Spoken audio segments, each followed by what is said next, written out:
Take a person, take a story, take you on a journey.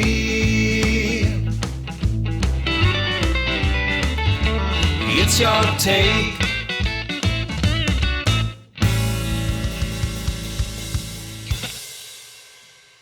On today's Your Take, I'm joined by a young woman from the West Country. My guest currently works as a ring announcer for two independent UK wrestling organisations, Evolution Wrestling and RevPro. She's recently been ring announcer for RevPro's acclaimed high stakes event and will soon be announcing Japanese legend Minoru Suzuki to the ring. Away from the wrestling scene, my guest also works as a television presenter, interviewer, and host with a number of TV credits to her name. She's the presenter of a YouTube program called UnConventionAll, which looks at the UK convention scene. She's also performed and appeared in an episode of Being Human and is immortalised as a third-class passenger in a cabin at the Titanic exhibition in Belfast. So coming down the aisle from Gloucester, England, wrestling MC, actress and television presenter, Francesca Oliver. Hope you enjoyed and appreciated the introduction. And that was incredible introduction, may I say. Thank you very much. A very good evening and a warm welcome as a guest on this evening's Your Take. Obviously, we're going to talk about many things. We're going to talk about wrestling, of course, and how you managed to get your breakthrough as a wrestling ring announcer. We're going to talk about some of the different areas you've worked in. And obviously, being a young person, I'm interested to kind of find out any future ambitions, but I always like to go back to the beginning to start with. And firstly, I wanted to ask you when and where you were born. What are your memories of childhood in the Oliver household? And can you tell us a little bit about who your parents are? And do you have any siblings? So I was born in Gloucester, which I'm still here, but I have moved around in the meantime. I was born in Gloucester Hospital in 1987, and then grew up in a lovely small village called Stoke Orchard, which is based between Cheltenham and Tewkesbury for anyone that knows the area in the southwest. And it was lovely growing up in a village, because I don't think people nowadays, well, I think because I live in a city, that you don't get to appreciate being outside so much in the countryside. And there was a lot less, there was no internet at all, so we had to find our own things that we wanted to do, which was like running through fields and in the barns on the hay bales and things, which is lots of fun. So growing up in the Oliver household. So gosh, what are my earliest memories? I remember when my dad brought home our rabbit and a guinea pig. I must have only been about 4, because me and my sister called the rabbit for years after it even passed away, Charlie, and only found out, several years after it died, it was actually called Harley, after a Harley Davidson. I remember being there. We had this bright orange, like 3-seater sofa, but it was just like a corner sofa before there were corner sofas. Okay. I have flashbacks of that. That's how I remember that far back, because my parents did split up when I was a child. So then I have fabulous memories on both sides growing up. And I did mention I have a sister, an older sister called Jess, and Jessica, or Miss JC Ford for her TikTok fans. And then I have a half sister called Emily Rose, who is, she's a lot younger than I am. We won't quite disclose the age gap. It makes me feel old. You came from sort of an idyllic, you said, sort of village community, I guess.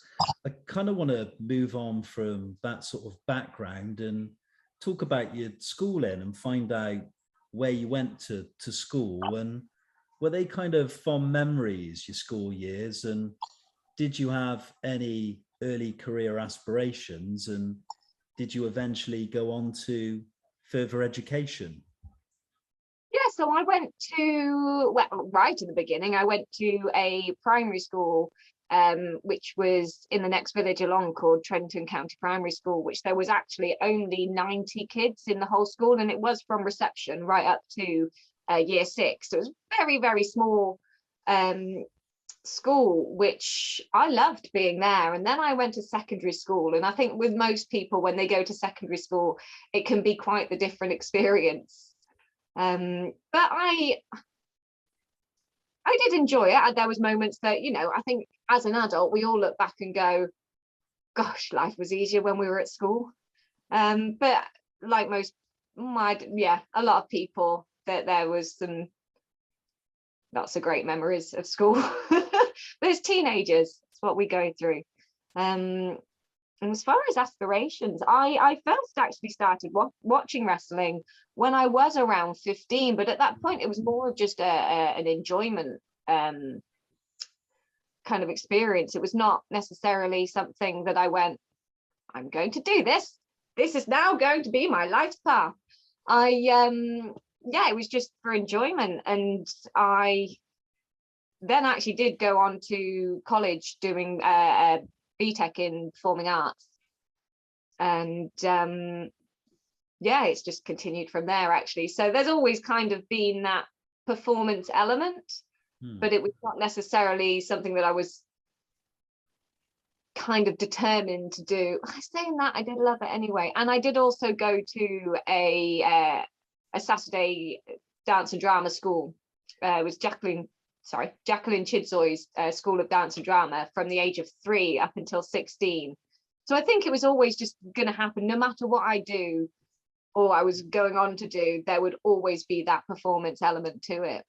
I want to pick up on the performance element, and before we start discussing your career and the many things you've done so far, I want to kind of ask, what kind of ultimately made you decide that you wanted to pursue a career in the media?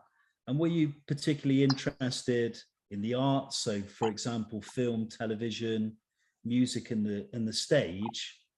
And, you know, initially, was that what you wanted to do? Did you want to initially be a performer or an actress? I've always kind of tried my hand at anything. Whether I'm good at everything is a different matter. But it's just always been something that I've loved and enjoyed. So yeah, like I said, it wasn't necessarily something that I aimed to do. But it would always, a lot of things in performance industry and what I've done is always just been quite progressive. It's just naturally led in that path. But like when I was younger, there was so many films that I loved, and I got obsessed with a certain musical that I would watch over and over and over again, which was Cats. I've never seen it live. There was almost an opportunity for me to see it live, well, a couple of times actually. It's just never come to fruition, unfortunately. But yeah, I used to watch that quite a lot. It's now been exchanged with Phantom of the Opera. I've watched that several times in the last couple of years. But yeah, before that, I would love to have the voice to be able to go and do musical theatre. I can hold a tune, but I'm no Elaine Page by any at all. I want to move on and talk about wrestling, and I wanted to ask you, how did you become a pro wrestling MC for RevPro and Evolution Wrestling. And I also wanted to ask you, are you an avid wrestling fan? And did you have to audition for the job? So there was no audition, thankfully. I think with a lot of people in the wrestling industry, when it comes to different types of jobs, you tend to get thrown into it. It's ring announcing for me was something that I chose. Well, there was an opportunity and I went, I could do this. So it was back in 2017 and I was going to a couple of live wrestling shows. I also messaged a local company about getting involved, and actually originally I was inquiring about being an interviewer. So after matches and things, interviewing the wrestlers and then doing different things for promos and things. And I went along to that show, and unfortunately that never progressed because that ended up actually being the last show of that company. And but thankfully, because I'd met those guys and I got to know them, and I was able to go to a different company, found out that they were looking for a ring announcer, and like I said, I thought I could do this. Because of my history of doing like community radio and different presenting, I've worked at Haven Holidays as entertainment staff, a fun star. So I've got that kind of background in presenting and performing, and then of course the media presenting that I do. So yeah, I wanted to be involved in that industry. Unfortunately, I'm not old because I know several wrestlers that are incredible and they are older than I am, but they did also start a long time before I was coming into the game. I was already 30 when I emceed my first show, and unfortunately, as much as I would like it to be, my body is not able to take some of the force that these wrestlers do. So unfortunately, as much as so love to get in the ring, I put my my smart head on and went, this is how I can be involved, this is what I would like to be good at. And yeah, and thankfully I got my first show with Evolution Wrestling, and yeah, went on from there. I wanted to ask about your experiences on the wrestling circuit, and I wanted you to describe your experiences of working on the independent wrestling scene. What parts of the UK and beyond have you traveled to? And do you intend to have a long-term future as a wrestling ring announcer? So with Evolution Wrestling, their kind of catchment area is Southwest. So for them, I have done shows, many shows in Bristol and Gloucester being the main one. I actually only did a show in Gloucester about 3 weeks ago. It's always great to go to that venue because it's like a homecoming venue. We've got our loyal fans, they love it. It's really great to be there. With RevPro, because they're more national. So I, for example, was in London this weekend coming up. I've got 3 shows all over the country, done Manchester. So yeah, there's a bit of traveling involved in that, but I would love to do something internationally. That would be incredible, whether it's going on tour, or I don't think I'm lucky enough for somebody to contact me from a a company abroad and fly me over, but I'd do it if they wanted to. And of course, you never know, there could be someone listening. You never know. No, one day, and to be to get the opportunity to do an international, large, recognized company. I'm not going to name their names, but that would be incredible. That would be it.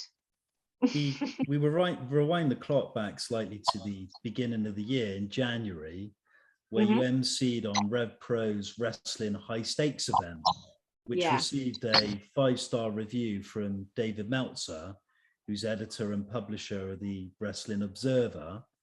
Can you talk about your experience of working on that event and the reaction from the audience, the fans, and a critic well-established like David Meltzer? Oh, it was incredible. It's the largest show I've done to date, so it was already daunting. But to go out there and I'm not even going to talk on my behalf now. With the wrestlers, every match was incredible. Everybody was smashing it out the park. I managed to get my words out, which is always a great bonus. But to be part of that main event, it deserved 5 stars, 10 times over, to be internationally recognized as one of the best main events, which is probably going to be voted one of the best main events of this year, 2022. And to be a part of that, a very, very tiny part, but what a night. It was incredible. And that was to be there. And then even to watch it back on RPW on demand, it was a great show. That's all I can say. Yeah, and to know that there are people around the world that have seen me saying my thing before watching the actual the main event it's a bit mind-blowing, really. I never thought when I first started emceeing that I would be put on a platform and have this opportunity to be a part of something so special. For people listening back to this interview that might have a childhood ambition to become a ring announcer, I wanted to ask you what skills and attributes are needed to be a successful wrestling MC, and do you have any standout moments as an MC? And to your knowledge, are there any female ring announcers on the UK scene? So, remembering words, that is a great thing. That always helps. It does. You'd be surprised how many times, because there's certain shows and certain MCs, they have cards, they've got like things to remind them. At RevPro, I don't. So I've got to remember everything I say is from up here. And you'd be surprised how many times you're about to announce somebody and it's somebody that you've announced like 50 times, it's there, and then your brain goes, nope. I'm like, what? No. I need this information and I need it now. And then thankfully, what feels like a lifetime, it literally just does come back and you're there 9 times out of 10. Having a good vocal range is, for me, how I announce, because I've got different ways of announcing different wrestlers and inflections in my voice, but also have that clarity as well. So I do try and look after my voice as much as possible. No dairy 24 hours before a show, which is going to be difficult this weekend because I've got a busy weekend, which means a whole weekend with no chocolate or anything like that. Milkshakes are my favorite thing. So after a show, if we go to the services, first thing I'll have is a milkshake, because with dairy, it coats your throat and therefore you're not going to get that clarity. And there's sometimes, even if I've avoided anything, you still get a little bit break in your voice. And I'm like, but it is what it is.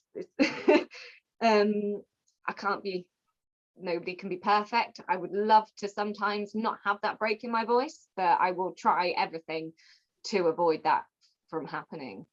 But otherwise, confidence, definitely. You need to get up in front of a massive crowd of people. You've got to be confident. I think the interesting thing with the events is pretty much the first person you see is the ring announcer. So you're almost like, you're the start of the show. You're having to kind of work the crowd and announce the wrestlers and the match. do you sometimes feel that that can be difficult if you are not necessarily getting the reaction from the audience, or maybe in terms of capacity, it's not as big an audience as maybe a previous event? Does it kind of, do you feel there has to be that kind of interaction with the audience as well?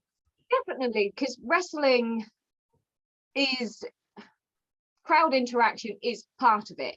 You know, nobody wants to, and that's what a lot of people found difficult to wrestle as well as watch, was when there was no crowds. I didn't MC any shows throughout the whole of the lockdowns and things. It was only when live crowds came back that I got MCing again.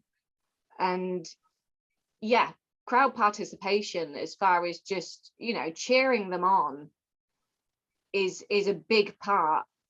So it can be very difficult. I do have a memory of doing a local show. It was a GL1, which is a leisure centre, and it's a big venue, and we had a decent crowd.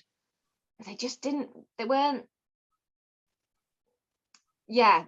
there, kind of thing. They were there to watch, but they weren't wanting to interact so much. So when you have to try and get the best out of them, and if you can't make people do things, unfortunately.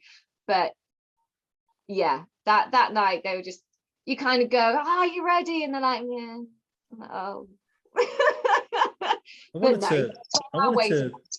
wanted to kind of pick up on atmosphere and reaction as well, because you obviously, you know, you want the buzz, you want to kind of live off that adrenaline.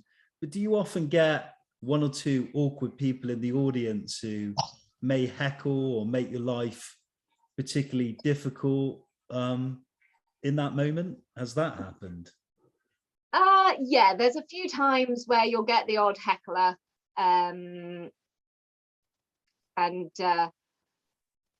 Yeah, it can. I've learned now to, depending on what's going on. So if I'm in the middle of announcing something, to not throw me off, because sometimes it's that kind of train of thought. You're going to something and something just goes, and you're like, no, go away. I don't want this. But I managed to start channeling that out now.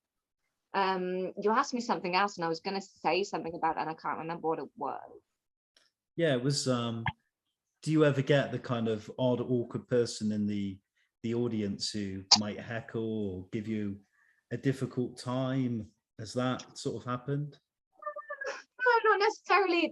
I am very, very grateful for the fans,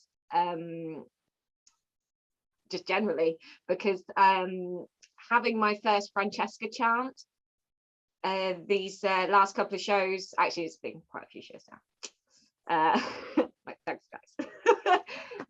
Yeah, that does amazing things for your ego. Of course it will. And I've not had any negativity, but I also like to remind at certain shows what's appropriate and what's not, because there are some shows that are over 18, so it's kind of anything goes. But then there's also family friendly shows, so that goes not only for the crowd, it's for the wrestlers as well, to know, look, swearing is not going to be okay here, or certain derogatory terms are not acceptable being shouted anywhere, let alone at a wrestling match. So yeah, everybody, you know, is welcome, but we do get, yeah, some people that have learnt what is appropriate. In May, you're working at a wrestling event with Japanese headliner Minoru Suzuki. Can you tell us more about the event and your thoughts on him as a wrestler? And can you kind of give us more detail on the Epic Encounters event, which he's part of with RevPro? Yeah, of course. So that is Epic Encounters. It is on May the 22nd at York Hall at Bethnal Green. So that's where we also did High Stakes. Minoru is a former champion, former undisputed British heavyweight champion of RevPro. and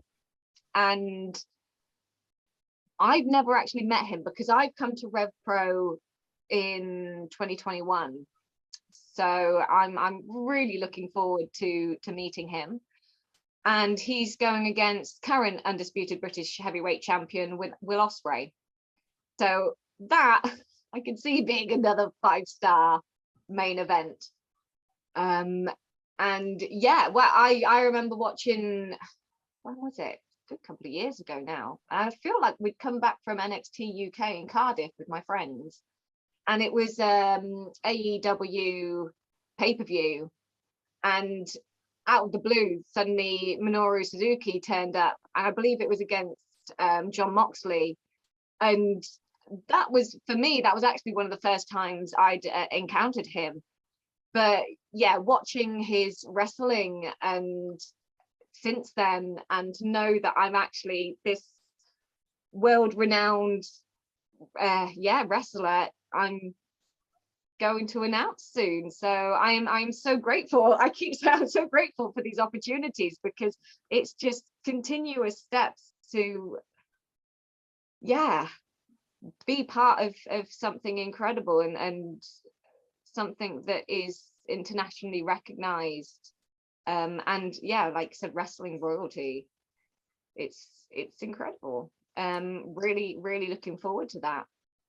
So a little bit nervous, I'm not gonna lie, because we've spoken at length about your time in wrestling, your experiences as a ring announcer and so on, and I kind of wanted to move away from that now and talk about your work as a presenter. And you've worked as a presenter on a number of television programs and a YouTube channel called UnConventionAll. Can you just tell us about some of the programs you've been involved in, including that particular channel?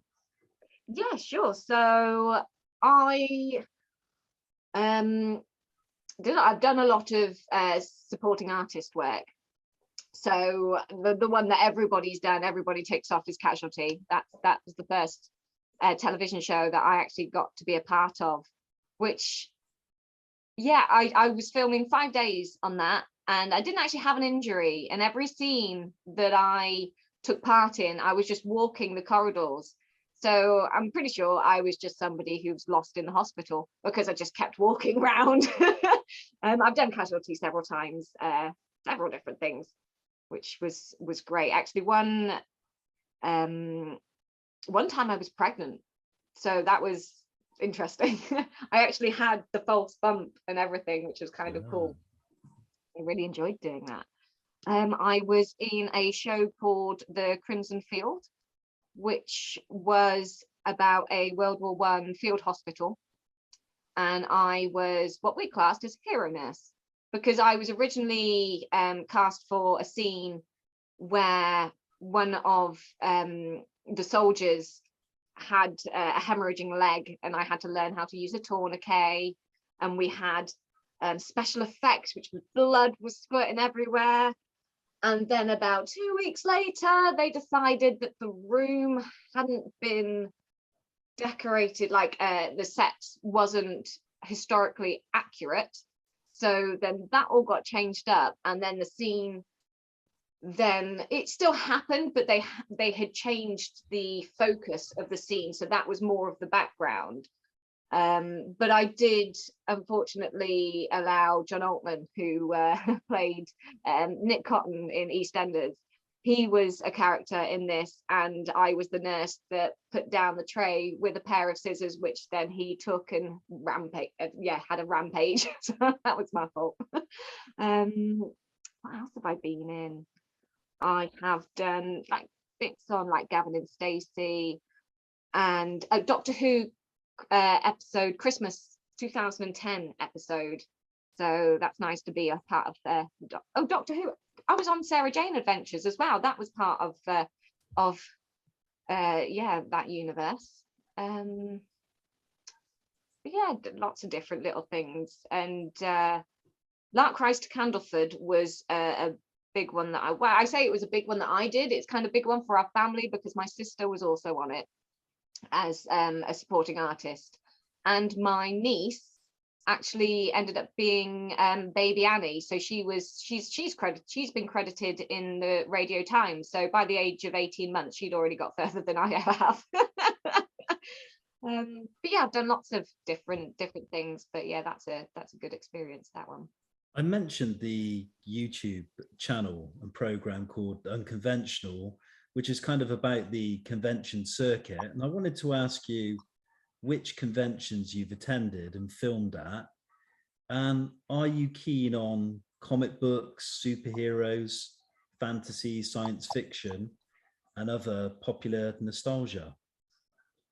Yes, so UnConventionAll is a Comic-Con show. We go to different Comic-Cons, myself and my co-presenter, Kieran Donnelly. And unfortunately, we've not been able to get to any since before the pandemic because a lot of them weren't happening. And even those that have been happening, it's been reduced crowds. So, but before then, yeah, we went to MCM London, MCM Birmingham. There was a con down, is it Reading? And yeah, I do enjoy the MCM Comic Con. Well, I enjoy all of them, to be fair. But yeah, any experiences? I don't know. It's just lots of fun. It's just lots of fun playing around. Actually, there was a skit that we did in episode 3 called Bunsky and Hutch, where it was kind of a spoof on Starsky and Hutch, but we had rabbit ears and carrot guns. It was just so random, but I loved it. I wanted to ask you, is there a favorite event you've covered at one of the Comic-Con conventions, and who would you pick as some of your favorite people you've met and interviewed at some of those shows? So I wouldn't say I've got a specific favorite, but like I said, I do like to do like the MCMs. I've been there quite a few times now, actually, in different years. Guests, all the guests were lovely. They were great to interview. I do remember interviewing a guy called Ian McElhaney, who is famous for being in Game of, well, lots of different things. He's a very good actor.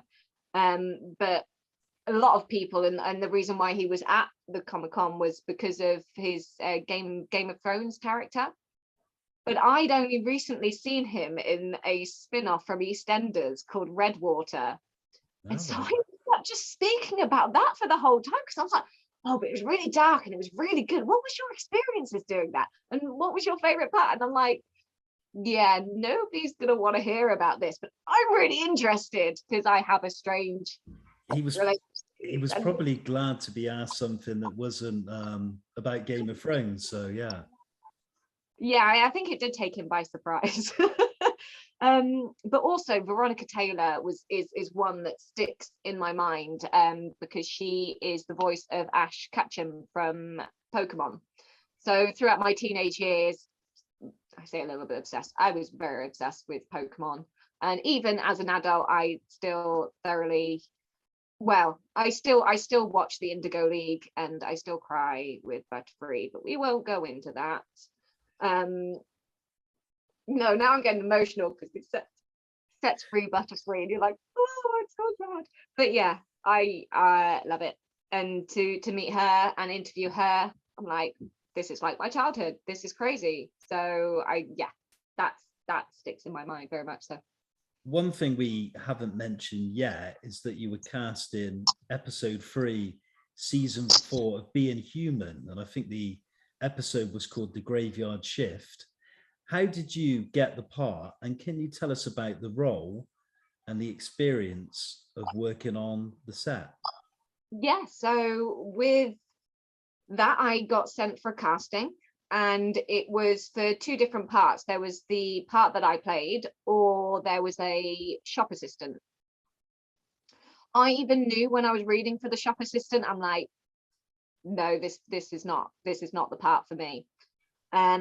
And then I just had to be scared, because the part that I got was being a Victorian, because it was a flashback, it was a prequel, and I was a Victorian maid being taunted by these vampires and then eventually killed.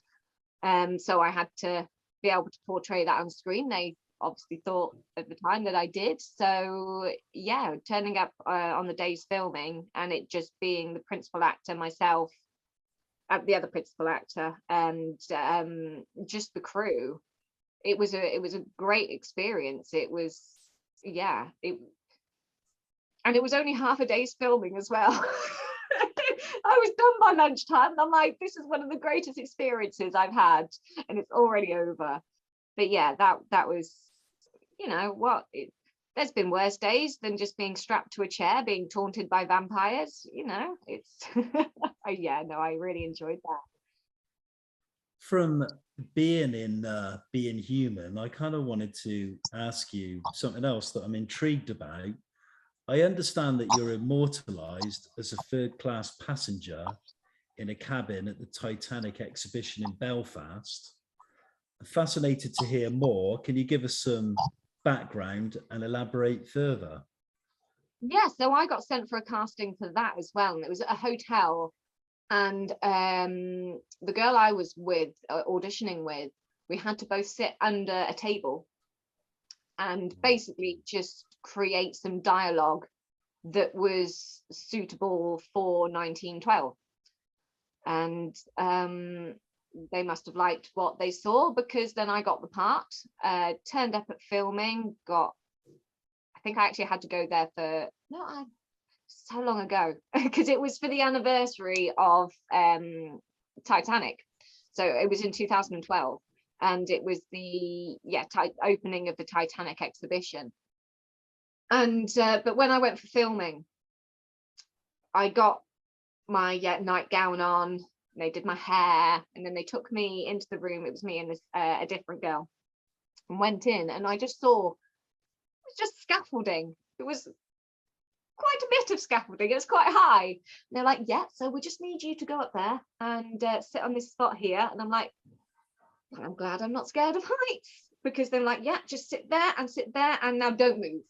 And I'm like, I'm not going to move. My legs are dangling over the edge of the scaffolding. I'm not going to move.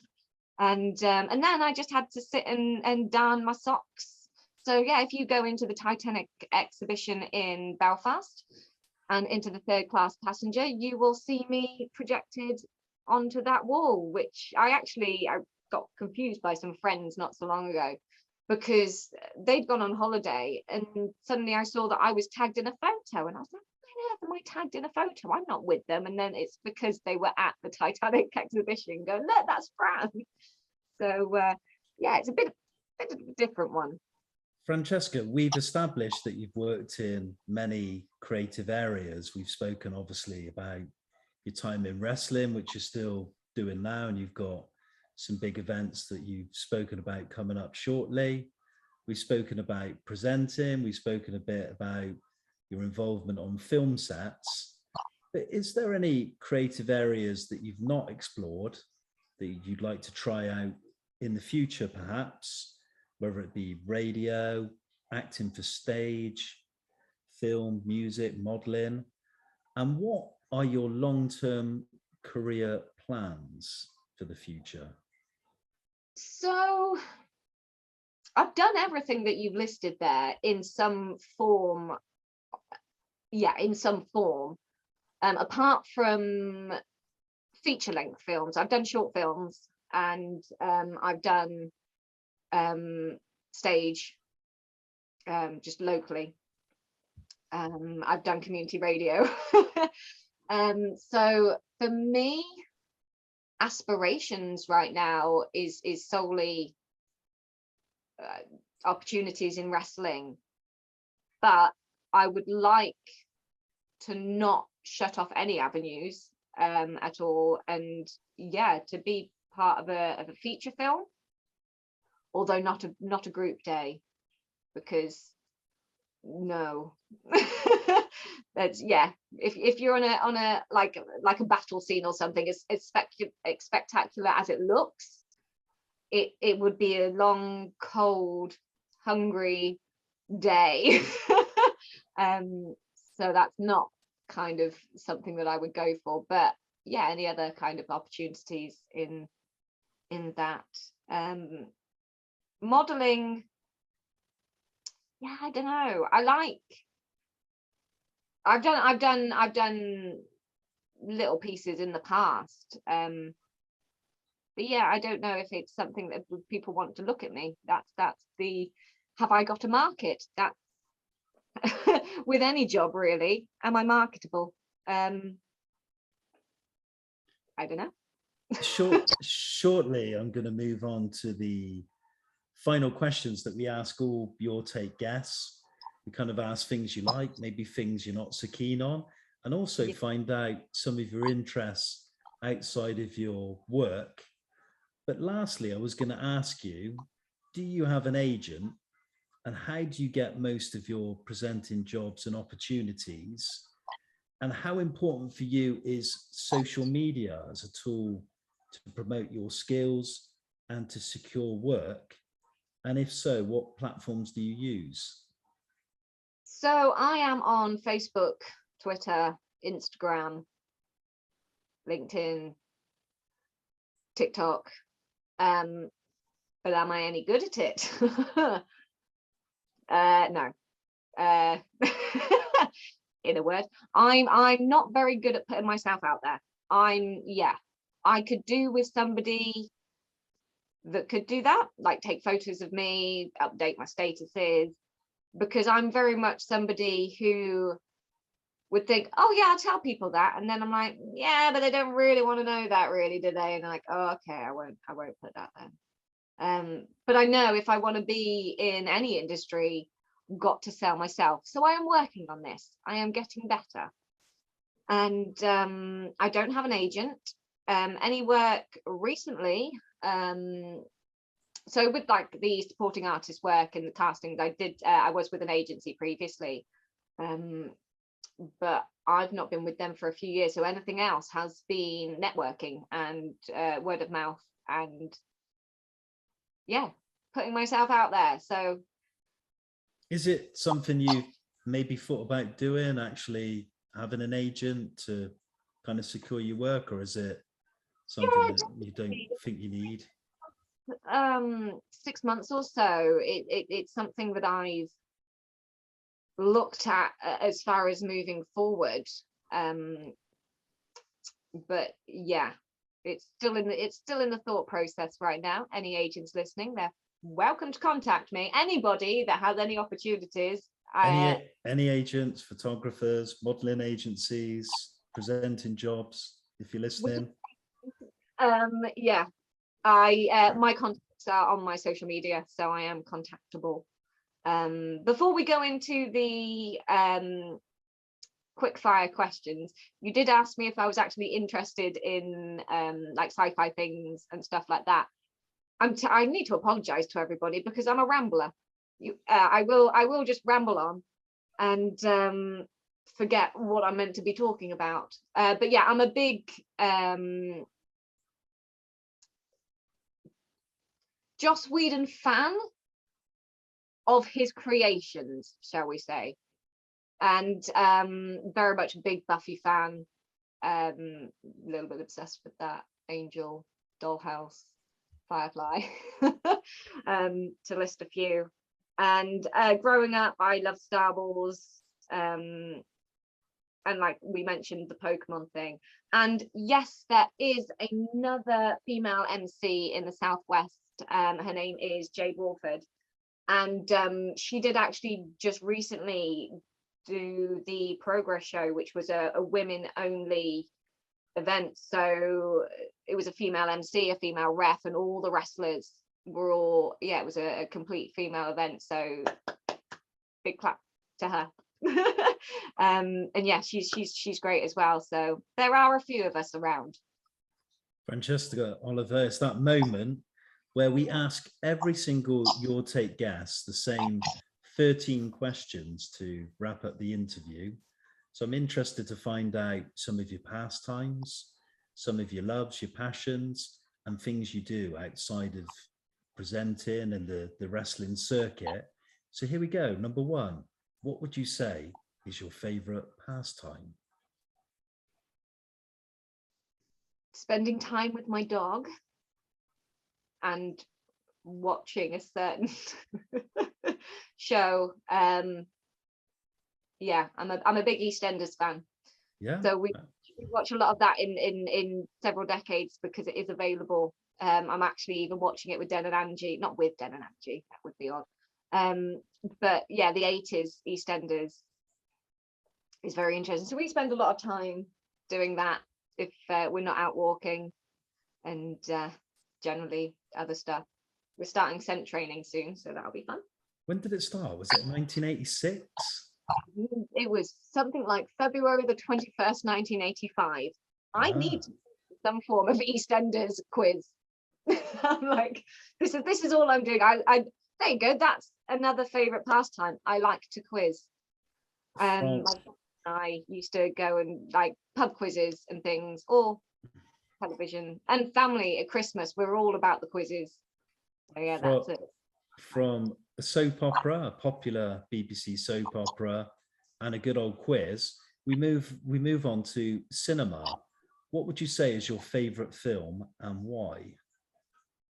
So I've got lots of favorite films, but the one that stands out to me that I will pick is A League of Their Own, which is a 90s film. It's Tom Hanks, Gina Davis, Madonna, Rosie O'Donnell. And it's a baseball film. It is a baseball film because there is no crying in baseball, and that is a phrase that me and my family use a lot. And I do use it a lot because I tell the dog anytime that he's like, I'm like, there's no crying in baseball. There's no crying in baseball, and he's like, okay. I find baseball an interesting one because I don't know anything about baseball whatsoever. I don't think I've ever watched a baseball match. Yet there's some great baseball films. I love Bull Durham, Field of Dreams. Just mentioned A League of Their Own. There's a great one with Robert Redford called The Natural. There is some blooming good baseball movies out there. And at the very start of the movie, on Brewster's Millions, that's the only one I can think of. Then I was like, that has baseball in it, very briefly. From baseball now to novelists, and I wanted to ask you, who is your favorite novelist? No, I'm not a widely read person. I do read books, but I kind of go, I want to read that book. So, like, for example, the last couple of years, I wanted to read George Orwell's 1984. So I got that and read it. Same as with Margaret Atwood's Handmaid's Tale. Got that to read that. Bear with me a second, it's just here. A series of on the bookshelf, conveniently. It is. Wow. Look at where. There we go. So that is who, excuse me, who wrote Call the Midwife. Yeah. And so I read that many years ago, and then from there, the next book along was Shadows of the Workhouse, and really interesting. Yeah, like and then I think there was a third one as well. I can't remember what it was called, but yeah, that great series of books. Yeah. You've done many things, but if you could have had a different profession, what would it have been? Marine biologist. Completely. I love animals, and I love, yeah, ever since I was younger, I got really into like all like but more marine mammals like dolphins and whales and things. I remember in year 7 going to the library and going, not interested in any of these books, but these ones, which was the any type of sea creatures. I was that was what I was taking home, and would have loved to work like even in conservation and things, because when I was younger, I was more into the idea of working for somewhere like SeaWorld and working in captivity, and as I've grown older, I've steered away from that environment, because it's only good if it has to be that environment. For example, if they're a rescue animal and they can't be released, then that's the only reason why they should be in captivity, not necessarily for people's entertainment. Who in life next would you say is your greatest inspiration?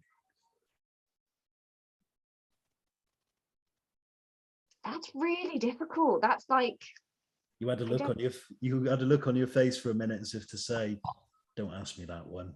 no, it was going to be like, it's hard to pin like any strong female independent like women. So like, for example, Gina Davis, yeah, really it's just been very,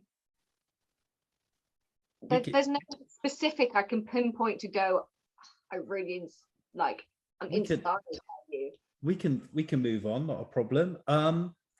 Do you read a newspaper next? And if so, which one?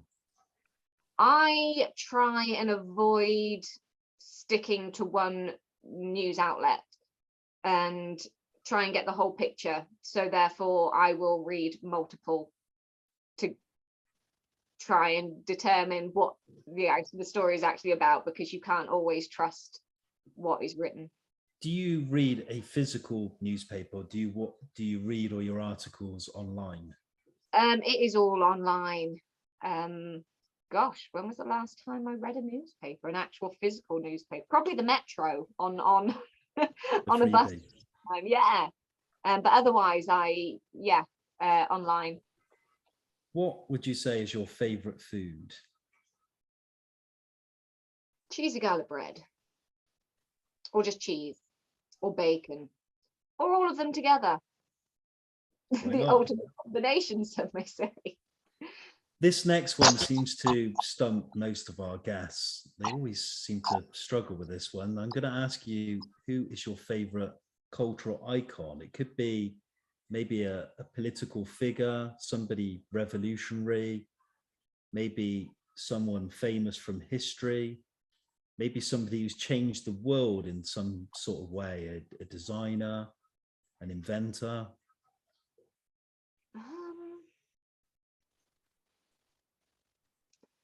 I don't know. Now you have put me on the spot. I know that I don't know if you can technically class her as a cultural icon, but I very much admire Gemma Collins, which most people will really not like that. But you know, she's just been cast as Mama Morton in Chicago. She is smashing it. She is actually a very talented person, and her TV persona, which I think people mistake for actually being her. She's just very clever, and she's made a hell of a lot of money doing what she does. And yeah, she is going from strength to strength. So I admire her. Whether she's a cultural icon or not, I'm not 100% sure. Especially, like, I love history. I'm trying to think of a historical figure that I would say, but we'll go with the GC. A favorite curse word?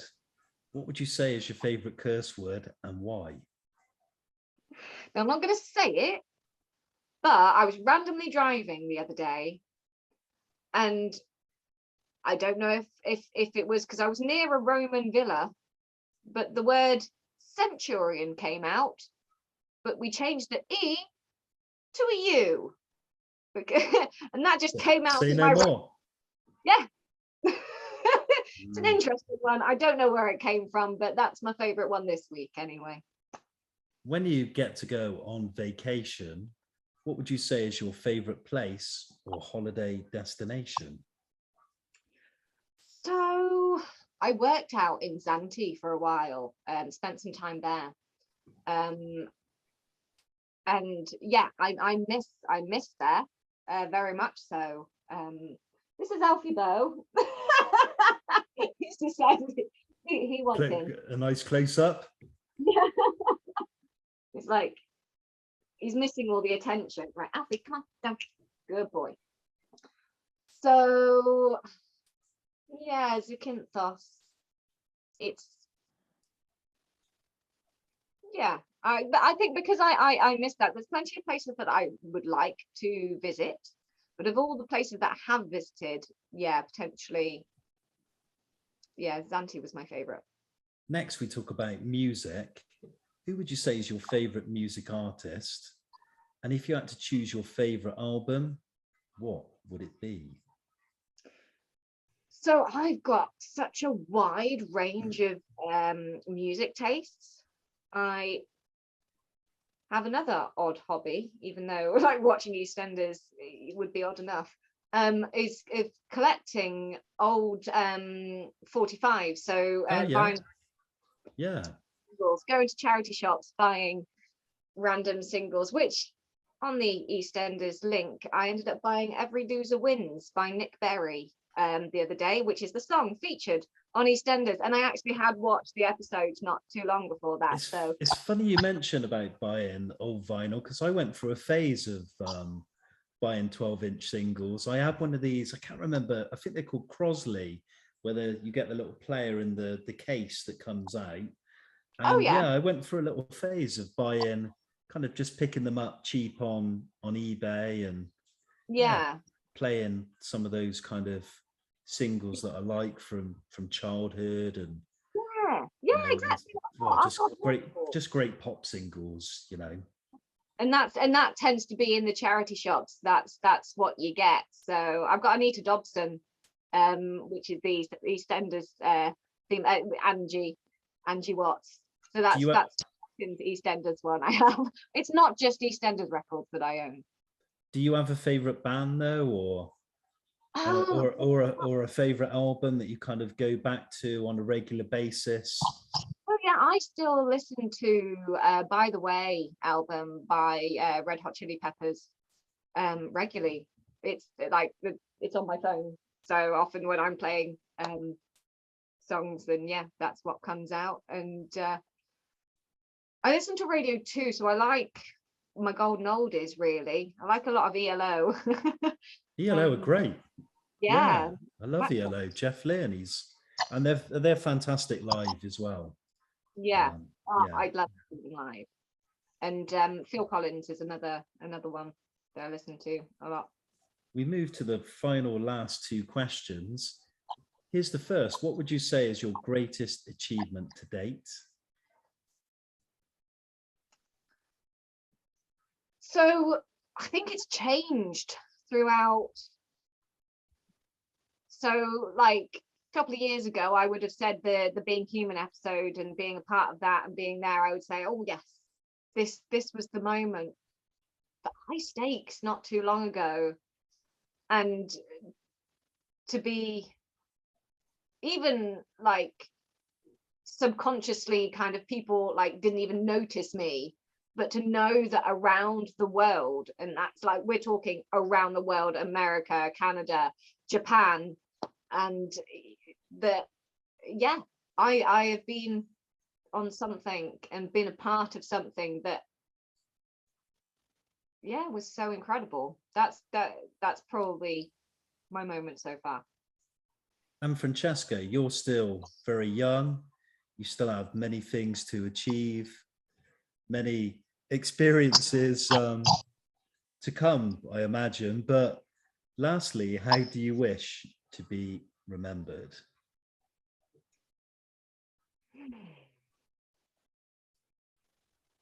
Well, everybody wants to be liked, don't they? I just want to be loved. No, I just want to be known as someone that was good, is a good wrestling MC and person that I try to be. I suppose that's really difficult. Yeah, that stuff. Francesca Oliver, thank you kindly for joining me over the last 60 minutes to kind of share your life experiences from childhood, your upbringing, to your loves, your interests, your education, to wrestling, presenting. being stranded on the Titanic in Belfast, some of your experiences on film sets and so on. I wish you all the very best for your future endeavors, and good luck with the event we discussed, the wrestling event in May. And then lastly, how do we find out more about you and your work? And where do we see you at one of these wrestling events? Right. So, like I said earlier, I am on Facebook, Twitter, Instagram, TikTok. And so my contacts are on there. And as far as seeing wrestling shows, we've got with RevPro several dates that are posted online. So if you visit the website, which is revpro.com, I believe. The merchandise is shoprevpro.com, and the on-demand service, which if anybody can't come to a live show, is RPW on demand, and there is a 2-week free trial, so check it out. And with Evolution Wrestling, it'll be shows in Gloucester. That is also on their Facebook, and both RevPro and Evolution Wrestling are on Twitter and Facebook. So keep an eye on those for the live shows. Thanks again for your time this evening, being a guest on Your Take, and all the very best once again for the future. Thank you very much. It's been a pleasure.